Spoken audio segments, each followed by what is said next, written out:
আসসালামু আলাইকুম। আমি বরাবরের মতো সপ্তাহে 3 দিনের ভূতের গল্প নিয়ে আবার ফিরে এলাম। আমি আসছি আপনাদের সঙ্গে ভূতের গল্প নিয়ে আড্ডা দেওয়ার জন্য, বদরুল আলম। আমি আসলে মাঝে মাঝে ভাবি, কালা জাদু, বান মারা আরও অনেক কিছু আছে যা একটা মানুষের মৃত্যুর দিকে ঠেলে ফেলে দেয়। আগের যুগে এমনটা প্রায়ই দেখা যেত, বর্তমানে এগুলো দেখাই যায় না। যা হোক বন্ধুরা, আপনারা যারা আমাদের চ্যানেলে গল্প লিখে পাঠিয়ে দিতে চান তারা আমাদের অফিসিয়াল ফেসবুক অথবা জিমেইল, এছাড়া হোয়াটসঅ্যাপে লিখে পাঠিয়ে দিতে পারেন।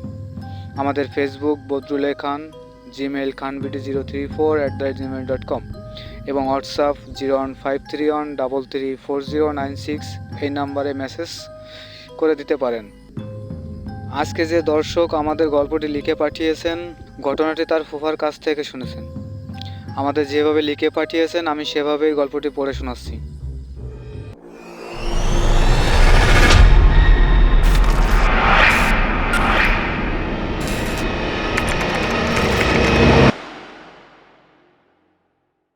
আমি নীলেমা। গল্পটি শুনেছি আমার ফুফুর কাছ থেকে, আর ঘটনাটি ঘটে আমার ছোট ফুফুর সঙ্গে। 1988 সাল, প্রায় অঞ্চলে বন্যার পানিতে থই থই করছে। আমরা 3 বোন রাতে ভাত খাওয়ার পর শুনতে পাই আমাদের পাশের বাড়িতে নাকি একটা মেয়েকে জিনে ধরেছে। আমরা দেখতে মাকে নিয়ে যাই। সেখানে গিয়ে দেখি মেয়েটার চুল এলোমেলো করে নিচের দিকে মাথা দিয়ে আছে, আর সামনে একজন তান্ত্রিক বসা। তিনি সেই মেয়ের নাকের কাছে শুকনা মরিচ পুড়িয়ে ধরতেছে, আর মেয়েটা চিৎকার করে বলতেছে, এ তুই সর, আমার কাছ থেকে সরে যা, না হলে তোকে আমি খেয়ে ফেলবো। তান্ত্রিক বলে, তুই কার উপর রেগে আছিস? পরে আমার ছোট বোনের নাম বলে। আমরা শুনে ভয় পাই, আর তান্ত্রিক বলে, মা তোমরা বাড়িতে চলে যাও, না হলে সমস্যা হবে। আমরা বাড়িতে চলে যাই। পরে কি হয় জানি না। তারপর বেশ কিছুদিন পর আমি খেয়াল করি আমার ছুটকি, মানে আমার ছোট বোনকে আমরা ছুটকি বলেই ডাকি, সে ধীরে ধীরে শুকিয়ে যাচ্ছে। আমরা বেশ কয়েকজন হুজুর, তান্ত্রিক দেখাই, কিন্তু কোনো কিছুতেই লাভ হয় না। একদিন আমাদের বাড়িতে একজন ভিক্ষুক আসে। সে আমাদের বোনকে দেখে বলে, তোমাকে কালো জাদু করেছে। তুমি কি কাউকে কিছু বলেছো? তোমার সাথে কারো কোনো ঝামেলা হয়েছে নাকি? আমরা তার কথা শুনে অবাক হই। আমার মা তাকে জিজ্ঞাসা করে, আপনি এত কিছু জানলেন কিভাবে? তিনি তারপর বলেন, আপনাদের একটা ঠিকানা দেই, তার সাথে গিয়ে দেখা করেন।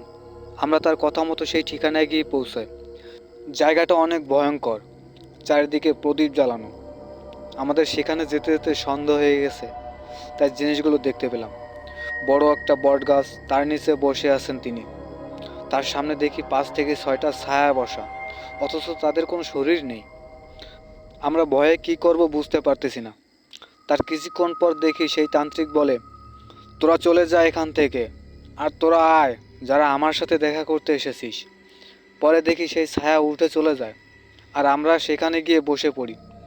মানে আমাদের ওখানে বসতে বলে, তাই আমরা বসে পড়ি। আমার বোনকে দেখে বলে, তোকে বাঁচতে দিবে না সে। আমরা প্রশ্ন করি, কে বাঁচতে দিবে না?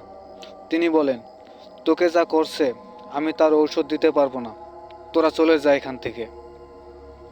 আমরা অনেক জোরাজোরি করি, তিনি কিছুই করতে চায় না, আর কিছুই বলতে চায় না।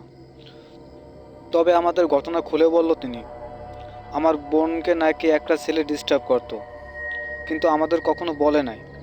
সেই ছেলে নাকি সব সময় স্কুলের পথে দাঁড়িয়ে থাকতো, আর আমার বোনকে বাজে কথা বলতো, তা দিয়ে মারে। সেই ক্রমে ছেলেটি এক তান্ত্রিকের কাছে গিয়ে কালো জাদু করে, এমন কালো জাদু যে জীবন দিয়ে করতে হয়। ছেলেটি মারা গিয়েছে এবং তোর বোনকে সঙ্গে নিয়ে যাবে। আমরা সেখান থেকে চলে আসি। 2 মাস পর আমার বোনটি মারা যায়।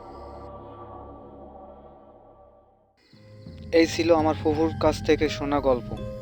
জানি না আপনাদের কাছে কেমন লেগেছে। তো ভিউয়ার্স, কেমন লেগেছে গল্পটি সবাই কমেন্ট করে জানাবেন, আর আমাদের চ্যানেলটি সাবস্ক্রাইব করে বেল আইকন বাটনটি ক্লিক করে রাখবেন পরবর্তী ভিডিওর জন্য। আজকের জন্য বিদায় নিচ্ছি, ফিরে আসবো আবার নতুন একটি ভূতের গল্প নিয়ে। সবাই ভালো থাকুন, সুস্থ থাকুন, খোদা হাফেজ।